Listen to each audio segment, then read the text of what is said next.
नाही, आत्ताच्या घटनेला दोघांना एकाला अटक झालीये, पण बाकी दोघांना निदान त्यांचे स्टेटमेंट घेण्यापुरती कारण त्यांचे रोल तितकेसे मोठे नव्हते.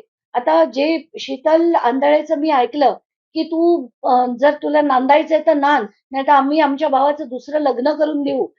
असं जर कुठली नणंद म्हणत असेल, एक स्त्री म्हणून तिची साथ देत नसेल, तर हा प्रचंड मोठा गुन्हा आहे.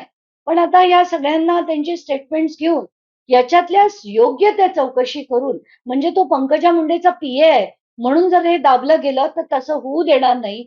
मला तर पंकजा मुंडेंकडनं ही अपेक्षा होती, की त्यांचं कालचं जे स्टेटमेंट होतं ते मी ऐकलं.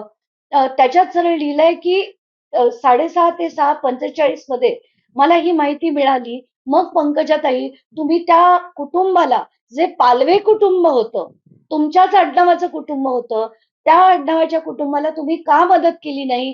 का तात्काळ पोलीस स्टेशनमध्ये गेला नाही? ती जी सासरची माणसं होती, ती देखील पोलीस स्टेशनमध्येही नव्हती, हॉस्पिटलमध्येही नव्हती. ते सगळं का झालं? ती केवळ आत्महत्या असती, ते सगळं झालं नसतं. तुम्ही त्यांना मदत करणं गरजेचं होतं. पोलिसांशी बोलणं गरजेचं होतं. अंत्यविधीला उपस्थित राहणं गरजेचं होतं.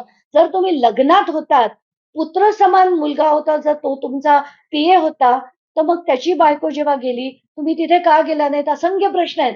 पण जसं मी म्हणते ना, की यांच्या घाणीच्या राजकारणात खरंच मला पडण्याचे ते किळसवाणे राजकारण झालंय. मला पडण्याची इच्छा नाही.